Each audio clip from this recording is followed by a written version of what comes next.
Bien-aimés dans le Seigneur, que la paix de notre Seigneur Jésus-Christ soit la portion de tout un chacun partout où vous allez suivre cette vidéo. Nous continuons avec notre challenge Matondo. Moi, c'est votre sœur Maman Hélène et aujourd'hui, je viens partager avec vous une exhortation que le nom va vous sembler familier. C'est intitulé La femme samaritaine. C'est une histoire que beaucoup connaissent et je voudrais seulement, il y a beaucoup de choses à dire, mais aujourd'hui, je voudrais seulement qu'on puisse prendre quelques 3 ou 4 leçons pour voir comment cet exemple de la femme samaritaine peut aussi s'appliquer à nous. Alors, allons dans le livre de Jean, chapitre 4. Nous n'allons pas lire tous les versets, j'ai juste choisi quelques-uns, nous connaissons l'histoire. Verset 6, là se trouvait le puits de Jacob. Jésus, fatigué du voyage, était assis au bord de ce puits. C'était la 6e heure. Nous allons encore... Jésus lui répondit, « Quiconque boit de cette eau aura encore soif, mais celui qui boira de l'eau que je lui donnerai n'aura jamais soif, et l'eau que je lui donnerai deviendra en lui une source d'eau qui jaillira jusqu'à la vie éternelle. » La femme lui dit, « Seigneur, donne-moi de cette eau afin que je n'aie plus soif et que je ne vienne plus puiser ici. » Amen. Nous continuons. Nous sautons encore. Nous allons au verset 19.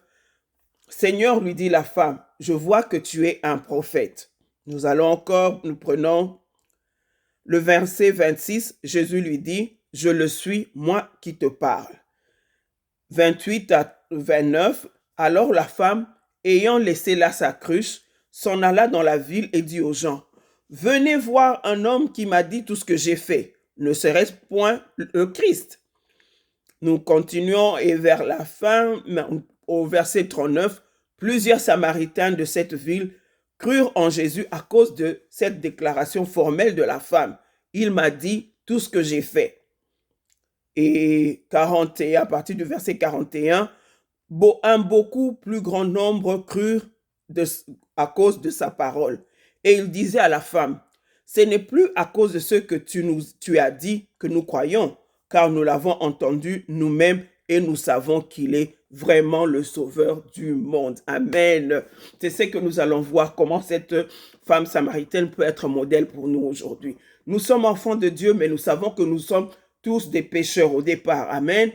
Et il arrive à un certain temps dans notre vie, nous cherchons cette soif-là, nous cherchons la paix, être sauvés et tout cela. Et c'est la soif que cette femme avait de sortir en plein midi vers le puits. Et pour elle, ce jour-là, c'était un jour de gloire parce qu'elle a rencontré le Seigneur. Ils ont eu un échange de mots et finalement, elle en est arrivée à la conclusion que c'était lui le Seigneur.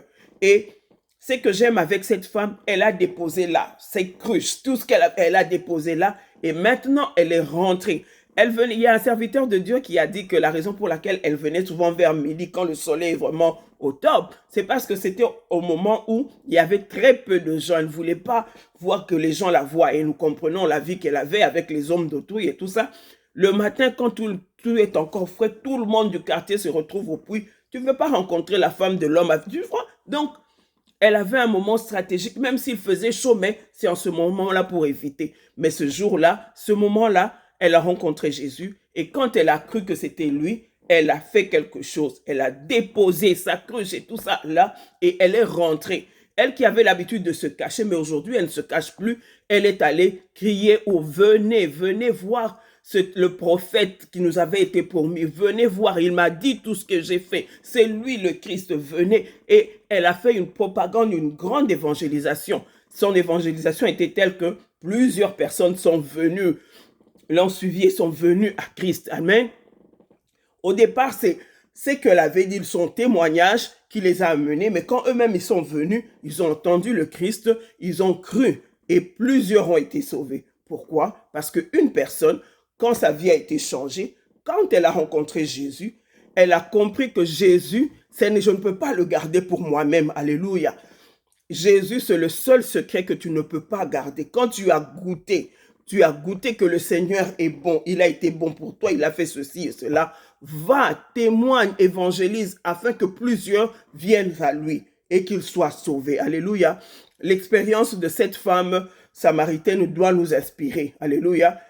Quelle que soit sa vie, comment elle a commencé et tout ça, son passé et son passé. Elle a laissé la cruche et tout ça auprès de Jésus et elle est allée évangéliser. Toi et moi, Jésus nous a sauvés. Toi et moi, Jésus nous a libérés. Mais quelles sont les excuses que nous prenons? Notre vie, tout ce qu'il a fait dans notre vie. Tu sais que si tu partages avec certaines personnes, elles seront éblouies et auront besoin de venir à ces dieux. Si tu vas évangéliser la parole de Dieu, si tu vis une vie qui donne gloire à Dieu, il y aura beaucoup qui auront besoin de savoir qui est ce Jésus et qui vont venir à lui comme cette femme samaritaine a fait. Donc, je voudrais t'encourager, ma sœur. Laissons les excuses, mon frère, laissons les excuses. Dieu nous a fait du bien. Nous sommes là, prêts pour témoigner. Nous avons été sauvés pour sauver. Alléluia. Nous n'avons pas été sauvés pour que nous gardions ça en nous. Ne soyons pas égoïstes. Alléluia. Nous avons été sauvés pour sauver. Maintenant, c'est à nous d'aller. La Bible nous dit que nous sommes devenus la lumière du monde. Le monde est là dans les ténèbres. Est-ce qu'on allume une lumière pour la mettre en dessous du lit? Non, la lumière doit éclairer et dissiper les ténèbres. Alléluia. Donc, nous sommes appelés à faire briller notre lumière, donner gloire à Jésus, témoigner de Jésus, évangéliser au nom de Jésus, afin que plusieurs personnes viennent à Jésus, leur donner l'opportunité de chercher ce Jésus, de faire aussi une rencontre personnelle avec ce Jésus, afin qu'eux aussi obtiennent le salut. La femme samaritaine l'a fait. Aujourd'hui, nous partageons comment cela aussi peut être quelque chose que tu peux faire. Que le Saint-Esprit nous aide, lui qui nous connaît dans nos réalités de chaque jour, comment nous pouvons aussi aller dire aux autres que notre Dieu est grand, notre Dieu aime, notre Dieu peut sauver, afin que plusieurs âmes viennent à lui, le rencontrent et soient aussi sauvées. Amen.